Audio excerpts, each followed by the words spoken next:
Hi everyone, Club Grubbery time, Johnny, and we're back in Australia. It's good to be home again, isn't it? It is good to be home, Hoodie, that's for sure. Right. We've just done a plethora of international interviews. Andrew Bridgen last night, John, Yeah. which people are watching as we record this one. I'm staggered at Mm. the lengths that these mongrels will go um, to silence free speech, critical free speech. Yeah, and I think what was revealing about that interview was that there was numerous things in there that I'd never heard, and so I think it was groundbreaking, really. It was, and so we're not leaving her looking like a pot on a wall. We have Lucinda van Buuren with us today from Australia, and Lucinda's been a registered nurse for 29 years. She's been involved in medical ethics and standards and all that kind of stuff. She's got an extensive bio that's actually too big to read in the hour that we've given ourselves to do this. So before we unpack your story, let us say welcome, Lucinda, sorry, and thanks for joining us. Thank you so much, and thank you for having me on.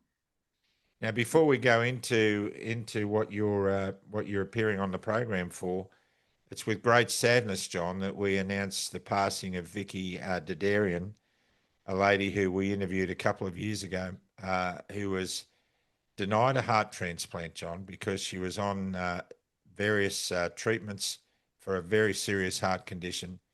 And she was denied a heart transplant because she didn't get the COVID vaccine. She didn't get the COVID vaccine because of her heart condition. Mm. And neither Daniel Andrews, Jacinda Allen, or the health bureaucracy in Melbourne, in Victoria, would step in and get her the heart transplant. Now this mother of two has passed away. Now this wasn't an anti-vaxxer. She wasn't an activist. She wasn't out there demanding change of government, anything like that. She was an everyday person like you and me who Mm. fell foul of the system, Yeah. a system that's corrupt, a system that's manipulated, and a system that is being governed by authorities way outside this country and vested interests way outside and within this country that are causing people to die. Now, I don't care how you want to package this up, John, but to me, that is murder. Yeah. No, well, it's nothing short of it, Hoodie. And this medical apartheid that exists in Australia and around the world has got to cease. And it's absolutely horrific that this unnecessary death, murder has occurred, and you're right, that's what it is. And we can only hope that there's change. Well, the whole thing is that some of the arguments against her getting a heart transplant was, well, she's more at risk of dying, therefore the heart is wasted on her because she's not COVID protected. We now know, as we knew then, John, that this was never safe and effective. It didn't stop transmission. It didn't stop you from getting COVID. In fact, it actually brought it on in most cases. Yeah. There were numerous side effects being reported to the TGA relating to heart conditions and blood clotting, and based on good sound medical practice and medical ethics, and we see in the background behind Lucinda's on Lucinda's screen there, we act in honour and do no harm. Now, despite the fact that the evidence is out there clearly, and health authorities are starting to admit that we might have got this wrong, she was still denied the opportunity to have a heart transplant. Now, that has to rest on the conscience of the hospital board, the health authorities in Victoria, the politicians who keep pushing this garbage, and I hope you sleep at night. I really do, because I don't know how you do, to be honest with you. I just think, don't come back at us with all this stuff about, oh, hearts are precious and we've got to give them to people who are prepared to do the right thing to look after their bodies so that the heart will get its full term of use from the donor. That is absolute bullshit. especially given the light of this, of the what we learned about the COVID vaccine. So I'm really sorry to start the program like that. Also, John, another comment I want to make is about Karl Stefanovic. A lot of people are really bagging him at the moment because he came out and apologised. Now, I don't know how that works. Somebody apologises and a lot of people bag them out. Now, there's a couple of things we've got to make very clear. It was obvious to us, John, very early as we watched the performances of Karl Stefanovic on the Today Show, that he was growing increasingly more unhappy. He came out and said to Nick Coatsworth, Dr. Nick Coatsworth, I'm not getting any more. I'm full. They're not giving me any more of this stuff. He was really, you could just see him simmering below the surface. And now, finally, he's coming out. Now, we can bag him. A lot of people can bag him. A lot of people are hurting. I really get that. But the fact is, this bubble bursts when mainstream media personalities like that, who finally get the light turned on, can come out and do something and say something that will help bring about change. And that will not happen. That will stop happening if people keep bagging them for coming out. For goodness sake, we're all on a learning curve. We're all on a learning curve. Now, I have said thousands of times, John, that I was 2 days from getting the Pfizer jab. And if it wasn't for Michelle telling me to do my research, I would have got it. Now, you know, there were days in it. So I've gone from being on Karl Stefanovic's side of the fence back then to being on this side of the fence where I am now. And I'm not pumping ourselves up, John, but we've done a lot of good in this cause. We brought a lot of credibility to the stance of people who say enough of vaccines already. We have. And that wouldn't have happened if I had had the jab and come out. I mean, we've got to stop this condemnation and judgment of people who are waking up. It's just mind-blowing to me.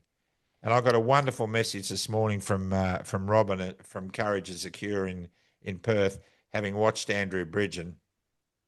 And she was so also grateful that we interviewed David Cartland and Mark Hobart. And she mentioned Karl. She's really relieved that at last someone is in the mainstream, might help to crack the bubble open. Now imagine if people like Karl are encouraged, who else might be encouraged to find that late injection of honesty and integrity to come out and say what they should have said years ago? Because this ends when people tell the truth. Well, Hoody, we were in this same position. Let's not forget. You and I were both thinking that these people were nut jobs 5 years ago. So, look, I applaud Karl. We know that this is real, and look, I take what Karl did as absolutely sincere, and I thank him for opening up other people's eyes to what's going on. The real problem is people like Dr. Kerry Chant. She had an opportunity 2 days ago in the upper house of New South Wales Parliament to show some remorse, to demonstrate that they got it wrong. But no regrets. No regrets. So that's our little editorial piece for today. And I think it segues beautifully into what Lucinda's going to share with us. It's great to have you on, Lucinda. Now, I want to say you're on today because we approached Dr. Tess Laurie in the UK, who's a friend of the Club Grubbery program. She was very keen to come on and be interviewed by us. And then when we tried to set dates and everything, it was clashing with travel arrangements. And I think now with the war going on in the Middle East, those travel arrangements she could be anywhere. She could be in Bulgaria or somewhere for all we know. But what is telling about you being on this screen is that someone of the caliber of Dr. Tess Laurie said, you have to interview Lucinda van Buuren from Australia. Please get her on. So we're so happy to have you on. And let's start by unpacking your backstory. Let's talk. Let's briefly run through your CV and your career, and then get to the point where we find ourselves on this screen this morning. Okay. Well, I've been a registered nurse for 29 years, and obviously the last 5 years I haven't been working, or 4 years, but prior to that, my whole career was pretty much in the operating theatre as a scrub circulating nurse. And I loved that. And had later in life, I had sort of family issues that led me down the path of learning mindfulness meditation, and took on coaching, values-based coaching, and really, which was funny, in coercive sort of control relationships. And that information that I learned from that, I thought that really needed to go into healthcare, because especially in the operating theatre, the tension, it'd be like John with the paramedics, the tension's off the Richter scale, you know, seeing instruments thrown across rooms, like, you know, it's tense, right? And so I thought this would be perfect to bring to the operating theatre, and I started doing that. So I created a business called the Mindfulness Australia, and actually started sharing this surviving to thriving in nursing with the unions. I used to speak for them, and it was all really about self-care of the nurse. Like, well, I was working with nurses, but it was for all the healthcare professionals, from the basis that if you can't care for yourself, how can you really advocate for anyone else? You can only advocate to the level that you're prepared to advocate for yourself, right? So yeah, so I started doing that, and I got chosen to be an ambassador for nurse and midwife support, which is actually funded by the board of Nursing and Midwifery. And it's a fantastic service. It's actually, but the funny thing is, no one actually knows about it. It's a 24-hour hotline for nurses and for relatives, anyone of like family of nurses that can call for support. You know, but no one knew about it.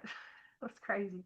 Anyway, so that was that. And I was also I was so passionate about ethics and values in the theatre and in hospital. And as a theatre nurse, like, our patients are asleep. So, you know, we have to fearlessly advocate for them, because they can't speak for themselves. And so, yeah, so I was on the Ethics and Values Committee, and I was passionate about creating that change. And then 2021 or 2020 sort of arrived, and then 2020, and I was watching what was going on through 2020, and I was, you know, I believed in what was happening and was doing what was recommended. And, you know, I even had a caravan set up in case, you know, I was exposed or whatever, and the children would be okay and stuff. I took all that very seriously. And then the vaccine, or the COVID-19 injections, started sort of popping up. And I've always, when I learnt my mindfulness and my values-based coaching, it's really important to read everything that we agree to. So all our documents, so every year when we register, I would go through the documents and make sure that I actually could agree with that. And so 2021 came, and I obviously struggled a bit because of the, we re-register in May of each year, and the joint position statement came out on the 9th of March 2021. And I'd studied the OSBAR report from the Comirnaty vaccine, and there was a lot of questions. And the interesting thing is, those documents, they're not in sync. They don't share the same information, basically. So that started me on a bit of a quest, and I wasn't really sure whether I'd still be working already. I already knew that, you know, potentially I wasn't going to be there, because with the information that I knew in that OSBAR report, there was no way I was going to participate in that. You know, that OSBAR report said that the information wasn't due until I can't remember the exact date, but it was 23, right? And that's what I said, when the information comes back, I'll review it, then I'll make an informed decision. So basically, and you're going to appreciate this, Graham. So we had a speaking up for safety in service in July. You know, obviously human factors. I think the program actually came from the airlines. Yep. And that was the insight for me, because I actually had it was actually a personal experience. I was actually scrub setting up for a case, And when you're in the operating theatre, your whole staff is in there, like, and your patient can sometimes, like, our patients were coming in awake, so they were put to sleep in the theatre. So you had your complement of staff, and a receptionist came in and asked me in front of like, Lucinda, are you vaccinated? And I was like, I said, I was a bit shocked at first, and I said, this is not okay. And she's a lovely lady, and she said, no, it's okay. The CEO wants to know. And I said, this is not okay. Anyway, basically, it took all my strength I nearly gave myself a needle sticky in that case. And it took all my strength to keep my composure and to partner with that patient. It was only a short case. And then after that, I took my trolley away and I went and I started the process. I actually went home. I was like, I'm not doing this. So I actually got really good at advocating for myself in those situations. And then I went home and I wrote my first letter, and it was called Speaking Up for Safety. And I addressed it to the whole Speaking Up for Safety staff, including the CEO. I talked about, as healthcare workers, we're humans too. We're the public too. We go to the public hospitals. We're not separated, and our rights and our privacy matter too. And so I'd already had a lot of information then. I already knew that this was on the Black Triangle schedule. I knew that it had 8 weeks data on a new technology not used in humans, specifically stated in the TGA. I knew that there was the possibility of vaccine-associated adverse events. So it was in the documents. There was all these listed unknowns. And so I shared all that. And it's sort of, I don't know, I didn't really, like, the staff that I worked with, they were lovely. They wanted me to go and talk to scientists and that, but no one could understand that this document says it's a new technology not used. Like, I just couldn't get through. Yeah. And so how did you come to the attention of Tess Laurie? Right. So I was trying to find my way through all this and trying to find doctors and nurses that would actually look at this information. And I saw Tess Laurie's work and standing up, and I just knew. I was like, I want to work with that doctor. So I started off of creating that path to Dr. Tess Laurie, and I would share and I would quote a lot of their information that they were bringing out. So that's when the Mindfulness Australia, I joined World Council for Health as a coalition partner. That's how it first started, because and then as they brought in the country councils, I co-founded World Council for Health Australia, and then I kept going, and we founded World Council for Health Nursing and Midwifery. So right. Okay, so you've been researching the last 2 years, focusing on the WHO and its networks. You've got some slides to present to us to back up some of the information you're going to present to us today. So, Johnny, any questions before we start? Yeah, just the one stemming out of that, Lucinda. What was the response from the safety people? Did you end up you wrote a letter to them? Did you get a response? No, I didn't get a response. But I'm gonna, if we've got 2 seconds, just to share a little bit. So I actually asked for the risk assessment 3 times in writing. Never to all levels of management. Never once did anyone actually even acknowledge the question. But my sister, she was also terminated too, and she was actually the patient safety officer.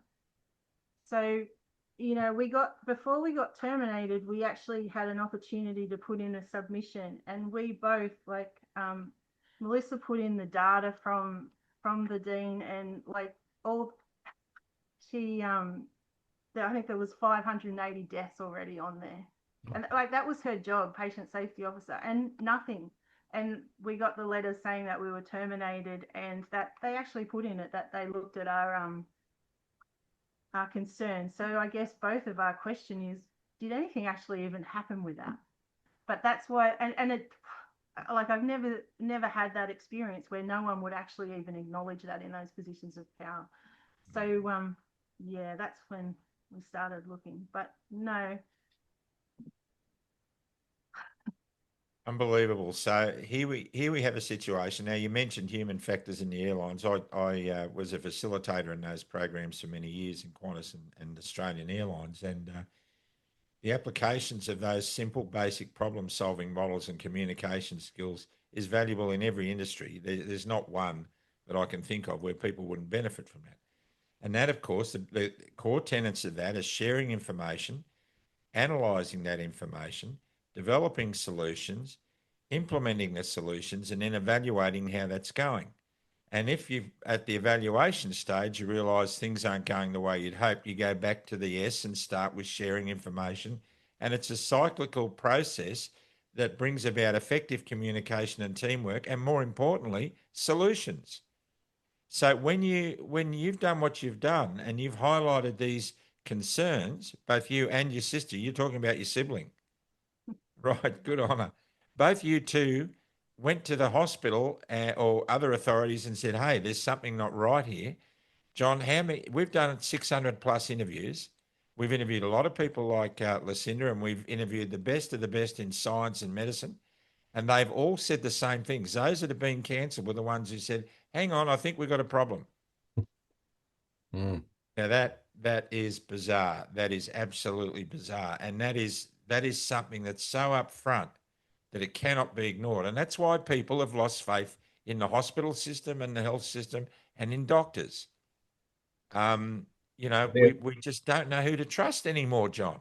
The astronauts on Apollo 13 would be very grateful if nobody had got back to them. Yeah, there you go. That says it all. Houston, we've had a problem. Right, Lucinda, that's a pretty solid foundation for what you're going to show us now. Go for it. Okay.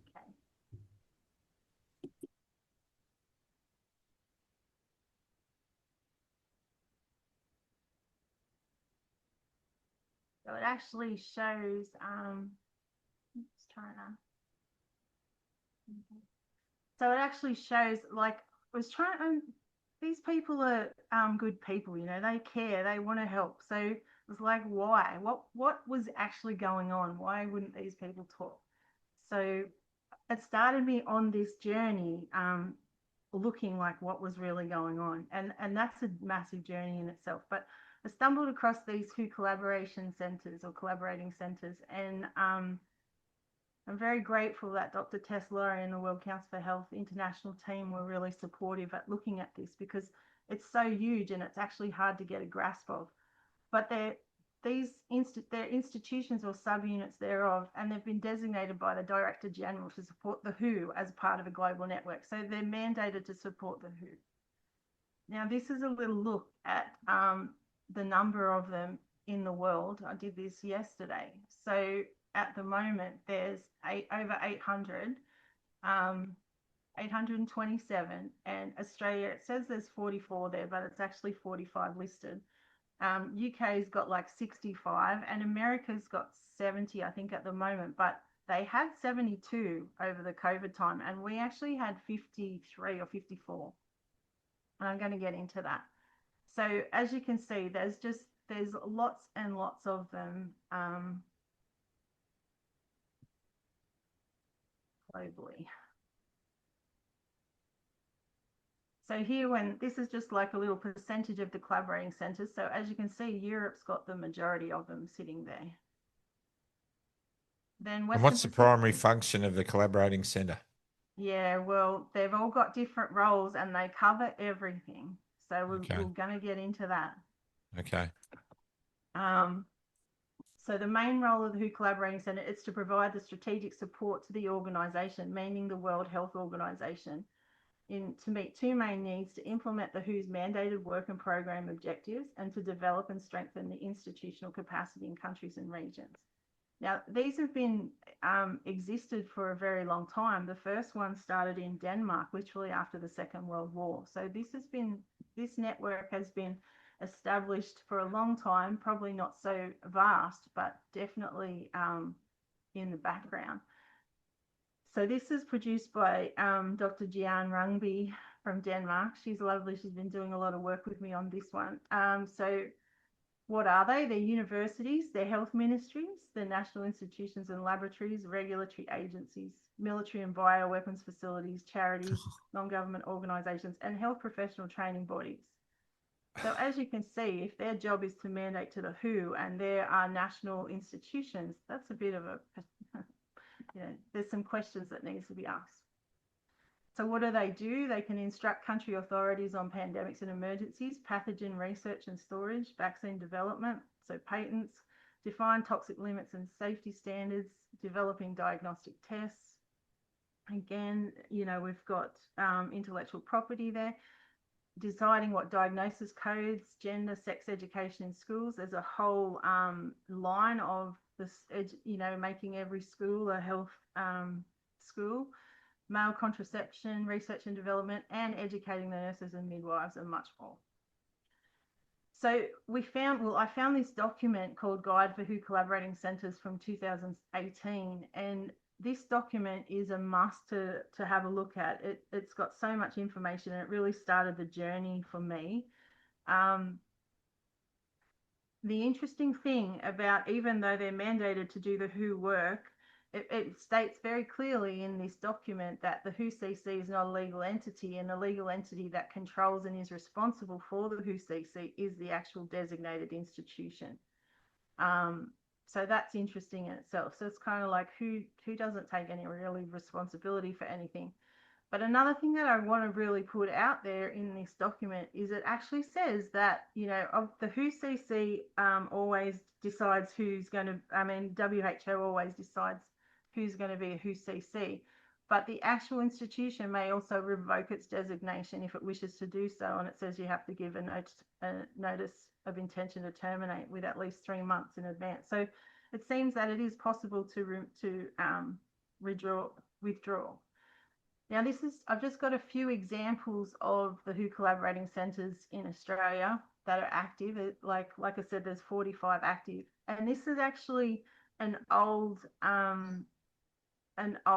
document. We can't actually get these documents this way anymore because the access to this information like this has been removed. It actually used to be really good. I could actually do reports on outcomes and subjects and stuff, but that's all been removed now. So this is interesting, so what you get is you get the title of the collaborating centre. So this is on air quality and health. The institution, which is at Queensland University of Technology. You've got a director head being there, Professor Lydia Moraska, and it has the date of designation. So this first started in July 2011, and its last designation was July 2023 to 27. And they work for 4-year terms. And they have work plans over the 4-year term, but the work plans are confidential. And we've actually put in a few freedom of informations like in Australia, but also internationally, and we're struggling really to get any information back, which is an answer in itself. So so this is another one. So this is at Flinders University, and this is for Collaborating Centre for Mass Gatherings and Global Health Security. So starting in 2013, and its last designation was 21 to 25. So there's a lot of different things that are happening in here, like some of they're even healthy cities, e-health, water is on there, food is on there. There's all different, like they're covering all different capacities. So this is another one, strengthening rehabilitation capacity in health systems. So now you start wondering, okay, well now we're kind of seeing this network going in the back. Well, maybe this is making sense why everything sort of happened the way it did. This is an so these are like tentacles on an octopus, aren't they? They get into everything. Absolutely. And this is an interesting one, right? So this is the WHO Collaborating Centre for Leadership in Health Promotion. This is Victoria Health Promotion Foundation, Vic Health. So this is September 2014 and then last designation 2022 to 2026. So you can see there it talks about, like, for the terms of reference, you know, may inform its work when implementing the regional action framework for non-communicable disease prevention and control in the Western Pacific. And they also talk about this implementing the communications for health approach in the region. So that's an interesting one. We'll have a little look more at that a little bit later. But this is, so I'm just touching on this, and I think this is just something that everyone really should have a little look at. There's lots of different substacks and that on the World Council for Health page too that can get you up to speed around these WHO collaborating centres. So this is another interesting one, and we've actually sent off for freedom of information to South Australia Health, but we haven't heard back anything yet. But so advancing health in all policies implementation. So again, date of designation September 19, last designation 23 to 27. So there it says, at WHO's request, support WHO to strengthen the knowledge base on health in all policies approaches developed and used by Indigenous people. At WHO's request, provide technical input on critical success factors for collaborative practices in regards to evidence and data systems for operationalisation, health in all policies approaches. And at WHO's request, provide technical input to strengthen local practice of health in all policies, including through alignment between actions for advancing the Sustainable Development Agenda and action on the social determinants of health and health equity. So, I don't know what's going on in here, but there's absolutely questions that need to be asked. And I just want to put it out there that all this information has been shared. You know, I am a registered nurse, and it is our job through our codes and that to speak up. And all this information and all my questions and concerns of conflict has actually been sent to the unions and to the Nursing Midwifery Board. So I've tried to do it the right way, or, you know, the way I'm supposed to first. So I haven't really heard anything. So this is another one. Obviously, the TGA comes up for the WHO Collaborating Centre for Quality Assurance of Vaccines and Other Biologicals. Mm. So, you know, its first designations in February 1983. Well, surely this information, Lucinda, we could pass on to the senators to ask in estimates what the hell's going on. I mean, this is a cartel. That would be fantastic. I have sent different information to different senators over the time, but I actually think it's hard to get your head around and to understand how vast and how much this is actually already, you know, this network is in place. Like it's already working. So this is another one. So this is an interesting one. So Dr. Martin Fletcher. Yeah. AHPRA. AHPRA. Oh. So the WHO Collaborating Centre for Health Workforce Regulation. So now we're starting to understand what's going on a little bit. What could possibly go wrong? What could possibly so go Martin Fletcher, yes, Martin Fletcher was the director head. He's still listed on the website as, so I'm not really sure whether he is or he isn't. Because, you know, obviously this collaborating centre might be seen differently or separately to him, obviously, as his position at AHPRA. I'm not quite sure on that. Why do they, just a quick question, why in a lot of these subject headings do they exclude nursing as a whole of health and it's listed separately? I think it's got to do with nursing is the biggest group of healthcare professionals globally, and nursing is actually seen to be helping to well, there's actually a document from, let me see if I can find it, from the CEO of the International Council of Nurses, talking about nurses are going to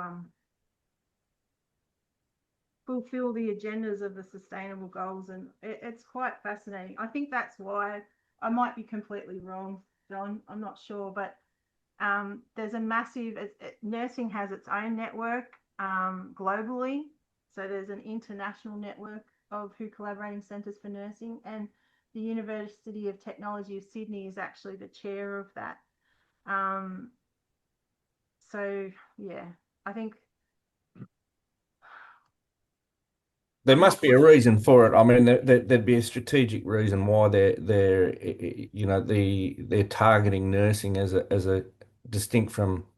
I mean, because everything else seems to be, even in the other documents you put up, I've noticed that nursing is separated out. Yeah, maybe that's something we can ask. I mean, is that to do with the fact that the cohort of nursing is so big? As you say, it's the biggest cohort in health. And of course, we're seeing most of the whistleblowers in the system coming out of nursing. It's the nurses that, many doctors have acknowledged the nurses hold the doctors to account. And John, you and I are both married to nurses with vast experience. I think about 70 years experience between them. How many stories have we heard where nurses have held doctors to account? Mm. Yeah. Yeah.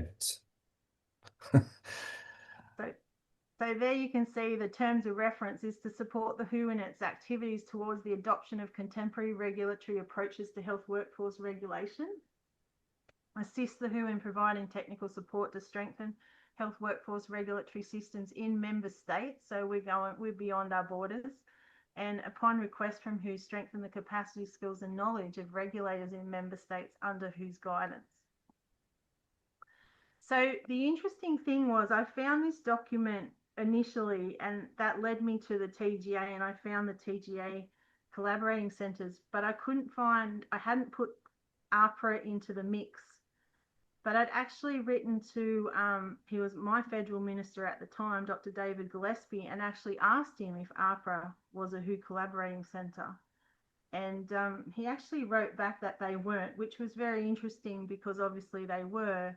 And the designation was the 21st of December 2017. So I'm not quite sure whether he didn't know or he did. But it was interesting, as you know, he was the regional health minister, and he was also in the ministry.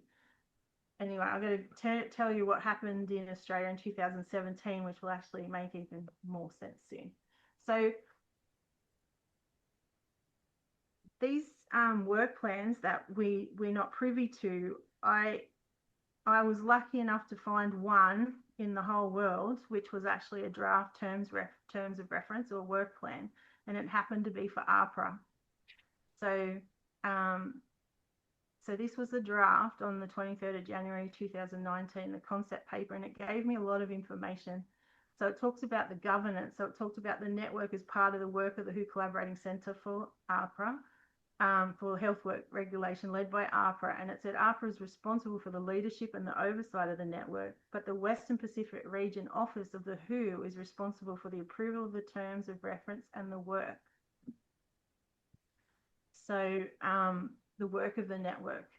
And I was trying to work out whether the boards were part of this WHO Collaborating Centre, or were they separate? Was it just AHPRA? And it was really, and so this document again gave me the information, because it says there in, the second paragraph, to assist work to strengthen health workforce regulation, the Australian Health Practitioner Regulation Agency, in partnership with national boards for the health professions in Australia, has been designated a WHO Collaborating Centre for Health Workforce Regulation.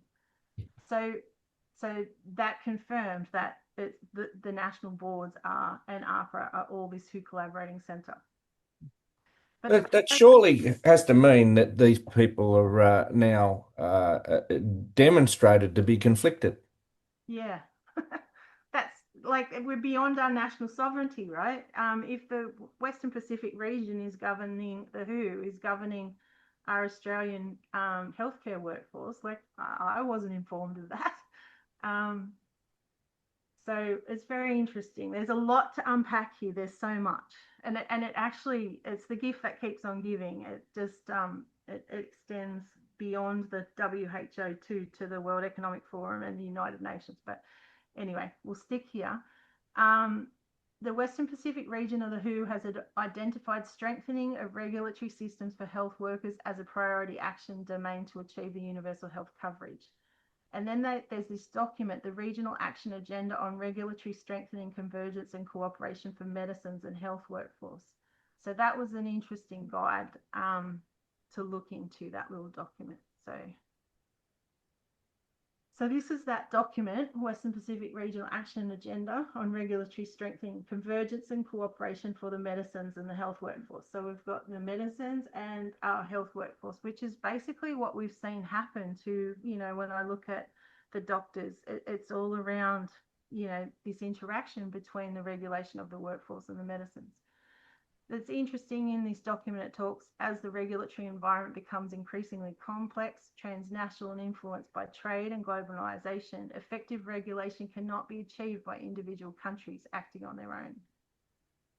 What a load of rubbish. I mean, why have things become so complex? Why? Good grief. The mind boggles. So this is already the beginning of the global governance. It's already happening. Yeah. Just on that previous slide, Lucinda, it mentioned there about adopted at the 68th annual conference. I think it might have been on the one.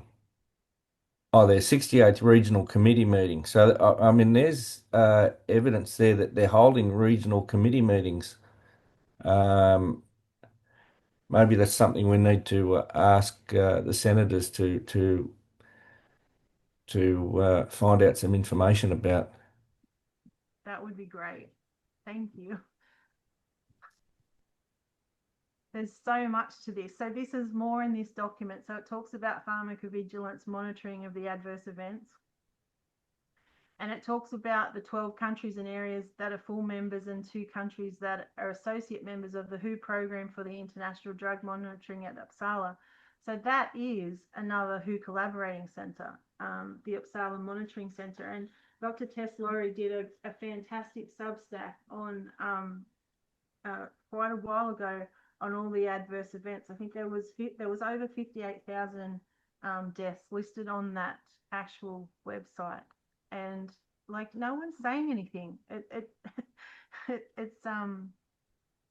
like this is what I was saying again with this network. If this network is working really in the best interest of the public, it would be sharing the same information. So, you know, if there's warnings in one document, those warnings would be replicated in all the documents in a sense. Whereas, you know, like that AHPRA joint position statement, not once did it mention provisional status. So, you know, when you talk about David Martin and he was talking about the Commonwealth countries of fraudulent inducement and actually withholding information, that was information that was withheld.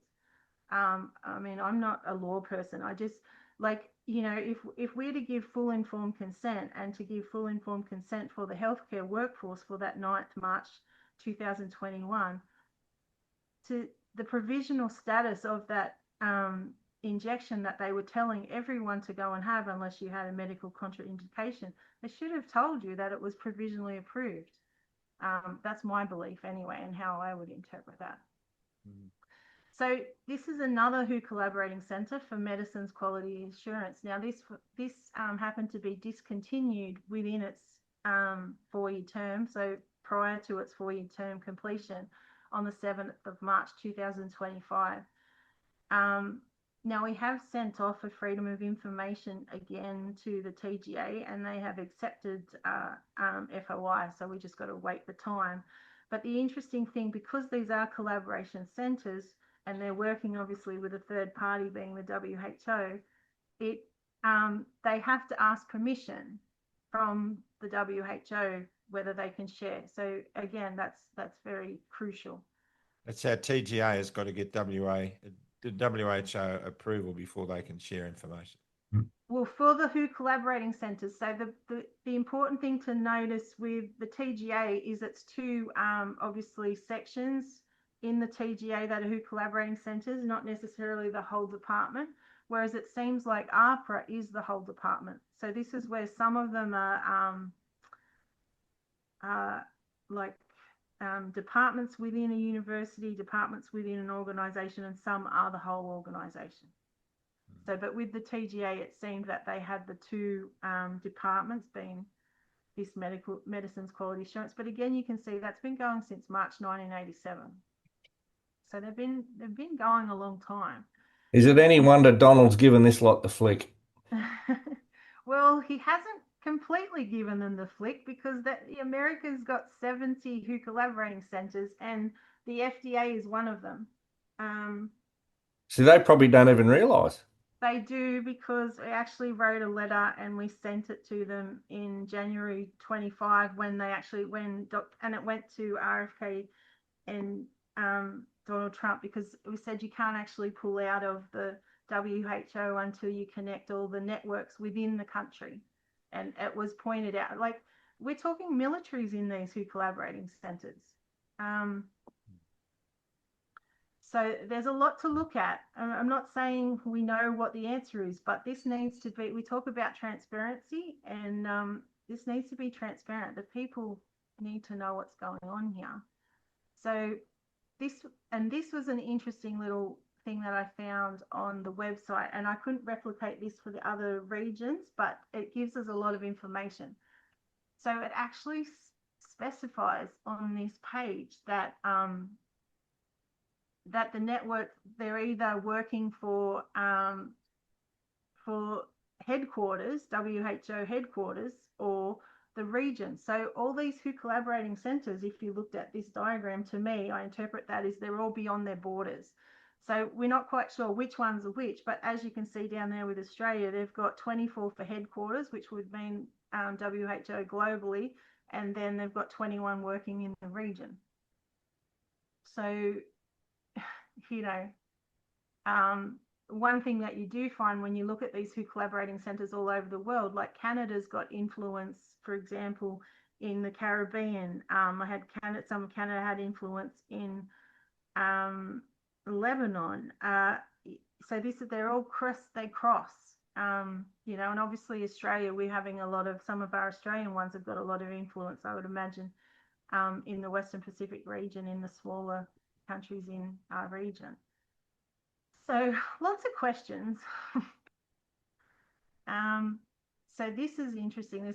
So when I was saying with America, so the USA Collaborating Center 289 in the FDA happens to be the Center for Biological Standardization out of the CBER unit, which is the unit that approved all these COVID-19 vaccines. So that in itself is interesting. So the FDA CBER department became a WHO collaborating center in April 1998.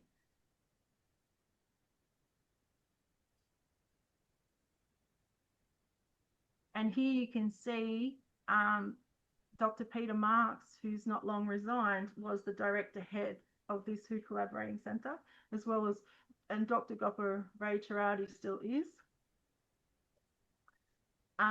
And this came out on the 27th of October 2021. This was a comment by Peter Marks, and he said, "I'm the FDA point person on COVID-19 vaccines, and we'll make sure they're safe and effective. And we pledge to do our duty to the best of our ability, independently and without conflicts of interest, and we will be transparent about our FDA vision." So there's, you know, it's yeah. So then there's another network, which is called the GORN Partner Institutions, and that's the Global Outbreak Alert and Response Network. So this is I think there's actually 360 now or something. And this is an interesting network to keep an eye on too, because I think one of the states in America, the complete state, has signed up as a GORN Partner Institution. So there's not a lot of information on this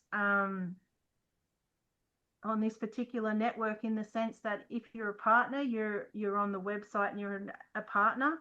But if you cease to be a partner, you just kind of disappear, and it just happens, you're just lucky if you actually get to see someone that was on there and then they disappeared. So for example, the ARM network and Unitaid in the USA was actually a member, but like I said, you can't even go back and see history. But these are the Australian ones at the moment, currently as it stands. So there's 26 of them. So you've got Asia Pacific Consortium of Veterinary Epidemiology, the Australian College of Infection Prevention and Control, Australian and New Zealand Intensive Care Society, the Australian CDC's on there. I'm just waiting to see if that CDC becomes a WHO collaborating centre. It hasn't on there yet. But a lot of the CDCs around the world are WHO collaborating centres, a lot. Like there's literally, I think 16 in America at the moment. There was 18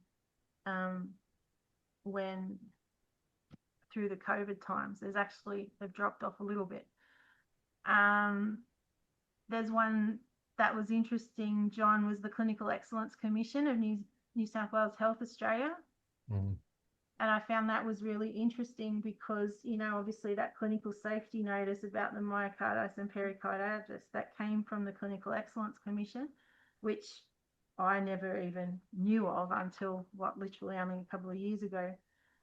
But the interesting thing about this GORN network is there's 2 WHO collaborating centres on the GORN network. One's in Germany and one is in Russia. And it was the German, that WHO collaborating centre, it was the RKI files where the whistleblower came out and said that, they knew a lot of the information that the mask didn't work and that. So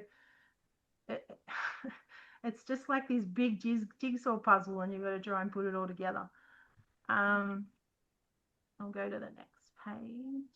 Isn't it amazing that, when you think back to Barry O'Farrell, he ended up being removed as the Premier of New South Wales over a bottle of wine and not declaring it. I mean, these people these organisations, they're so conflicted, they don't advise anyone of any conflicts.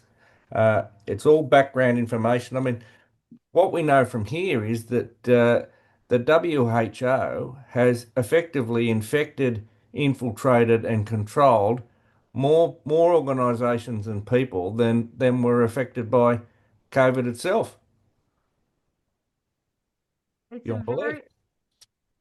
It's a very sophisticated network for sure. And like this is interesting, Hunter New England Health is a GORN partner institute.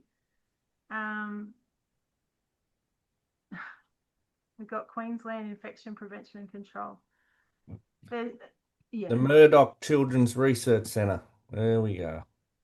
And we've got the Health Security Department of Foreign Affairs and Trade. Yeah.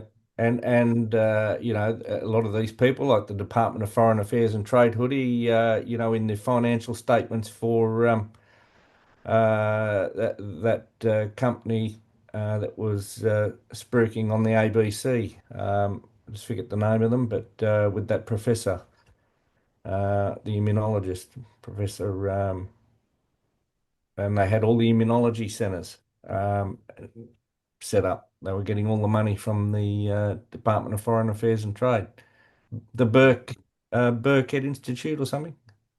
Yeah, I know them. I know them. I'll be talking about Burnett Institute. Yeah, and that's Professor them. Bell and his cohort. Wow.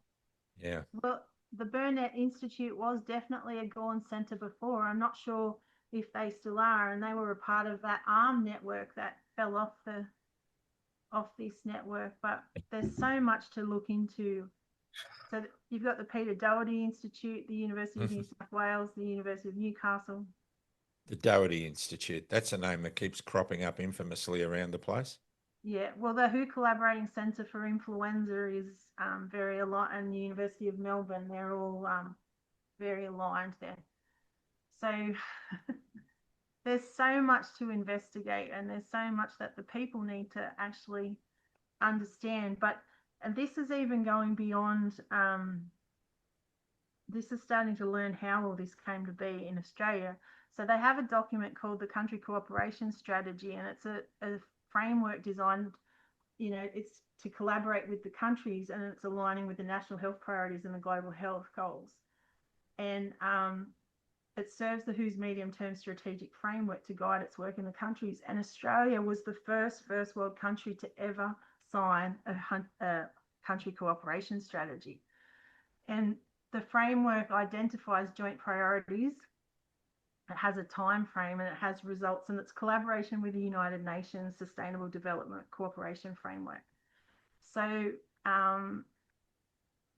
we have, we had WHO Country Cooperation Strategy for the period of 2018 to 2022, and it was signed by Greg Hunt in 2017. And these are the priorities that came out of that one document, was to enhance health security with a focus on strengthening resilience to threats such as priority infectious diseases, emerging diseases, outbreaks and other emergencies, health consequences. Priority 2, promoting people-centered health systems and universal health coverage with a focus on exchanging information and expertise in health system policy. Priority 3, strengthening health regulation to benefit from Australia's expertise in this area. So I want you to remember that AHPRA was signed up in December of 2017 as a WHO Collaborating Centre. And then priority 4, working together to support WHO in its efforts to achieve organisational excellence, building on the leadership of the Regional Office for Western Pacific in making WHO a more transparent, efficient, fit for purpose organisation. So I would actually question that we would really like them to actually stand in those values of transparency, and there's a lot of questions to ask. I know. Absolutely. So then this organisation, so the Australian Network of WHO Collaborating Centres, formed, and to seek to exchange information, foster good practices, develop technical cooperation amongst Australian WHO Collaborating Centres with the state and Commonwealth governments and other relevant stakeholders. So here, I'm just going to point over here, as of June 23, there were 54 WHO CCs in Australia, the highest number per capita in the world. And they're for public health, both internationally and domestic. And then last on this one, I just wanted to show you that the Australian Network of the WHO Collaborating Centres Network was established in 2019 following an extensive scoping phase undertaken by the Victorian Department of Health and Human Services in consultation with the Australian Global Health Alliance, Department of Foreign Affairs and Trade, and the Federal Department of Health. So this is very well thought of and working together, and there's so much that we need to unravel and unpack. But earlier I was talking about one of those WHO Collaborating Centres had communication for health listed as one of its subjects. So there's so many documents that have been produced, like this one is the communication for health, but there's for the future, there's making the Western Pacific region the safest region in the world. There's a lot of different documents to unpack and look into. But just for your information, on this particular, in this document, specific to COVID-19 vaccines, it talks in this bottom paragraph, WHO continues to work in close collaboration with colleagues at Facebook and other social media platforms to tackle misinformation, to promote verified information about COVID-19 vaccines, and measure the success of digital campaigns. So partnerships with academic experts in vaccine hesitancy and vaccine communication, as well as measurement and evaluation. Ensure who's approaching grounded in the best information and evidence. So that's it. I'm going to stop there. Like, there's so much more that you could go, like, seriously, it's the gift that keeps on giving, and there's so much more to go through. But like, there's definitely patents that need to be looked into and different things, and the organizations, they know that information has been shared with them. And one thing that I love, Graham, is that we ask, like, we need to have these discussions. Like, we don't know their side, they don't know. We need to come together, and I really hope that thank you for having me on today, and I hope that we can actually start having some conversations, like through the Parliament, but also through these nursing boards. There's just so much to look into. Like, Unbelievable. There is a study at the moment, and it's still active, but it's called Does Repeat Influenza Vaccination Constrain Influenza Immune Responses and Protection? It's clinical trial NCT 05110911.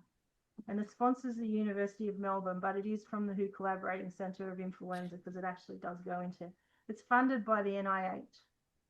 Wow. Now, it literally says in this document, a detailed description, over 140 million Americans are among the more than 500 million people who receive influenza vaccines annually. An important subgroup are healthcare workers, for whom vaccination is recommended and sometimes mandated to protect themselves and vulnerable patients from influenza infection. However, there have been no large long-term studies of healthcare workers to support the effectiveness of these policies. Healthcare workers are now a highly vaccinated population, and the effects of which are poorly understood. Mounting evidence suggests antibody responses to vaccination can be attenuated with repeated vaccination, which is corroborated by reports of poor vaccine effectiveness among the repeated vaccinated. Thus, there is a compelling need to directly evaluate healthcare worker vaccination programs. The long-term goal is to improve the efficient and effective use of influenza vaccines. So this trial is active. It started in 2020, and then in 2021, they added the COVID vaccines to this, and it's still going. And the University of Newcastle and Hunter New England are actually two of the trial sites, and I just find it unbelievable that is studying this and mandating the students and the healthcare workers at the same. I just find it actually the epitome of disrespect. And Hypocrisy. I've shared that. I just. Well, and as we've previously highlighted, the students are absolutely being ripped apart here by the universities demanding this. There's an alliance with New South Wales Health, we know. They're demanding that they be vaccinated, and I personally know of another young person who has had, I think, 3 hepatitis B boosters, and every time they go back for retesting, it doesn't show up. And so health and the university are demanding that this person has another booster.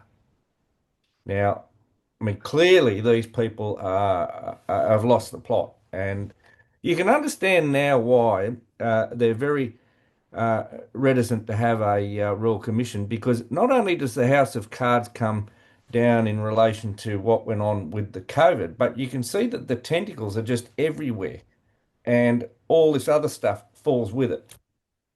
The conflicts of interest are huge. And, you know, when we look at this work plan, it's going to show funding, it's going to show patents, it's going to show, like, if there are patents out of these WHO collaborating centres. You know, Fauci was a head director of a WHO collaborating centre for HIV. So there's also the question, do they have diplomatic immunity? Like, there's so many questions. But it's like you can't have your cake and eat it too, in the sense that if you're studying it because you don't have any long-term information as a WHO network, you know, funded by the NIH, like I said, but then the WHO's actually brought out a document how to implement seasonal influenza vaccination of healthcare workers in 2019. And New South Wales Health appears in that document as an example of soft mandates. They use the word soft mandates. Soft mandates. But it's definitely science, but it's political and social science that we're talking about. That's a good line. That's behavioral science. It's about, and for me, you know, this is all about medication safety. I don't care if it's a vaccine, a medicine, a procedure, whatever. It's about safety, and we should all have that at the core of everything we do to do no harm.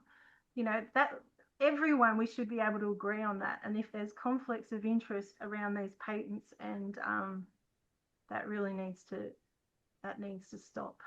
Look, you know what? I spent several hours on the road yesterday, and while I was driving along, I was listening to ABC local radio for some light entertainment, and they went to Senate question time. Now, I listened to that for over 2 hours, and I listened to the summing up at the end of it. And I can see no hope for this country in the Australian political class at all. I mean, you've got the Labor Party criticising the Conservative parties for their hypocrisy and the way that they behave, and the whole process of 2.5 hours in the Senate yesterday at question time was about senators highfalutin and telling Australian citizens that they're all racist. That's what it was all about. And you get the likes of Lydia Thorpe, Fatima Payman, and some of these others that are spruiking this hatred. They are spruiking the hatred. Now, I'm not a flaming racist, and I know you're not, Johnny, and yet our political class is so hell-bent on this divisionary tactic on both sides, on all sides of the House, and these issues are going on, and they don't want to know about it.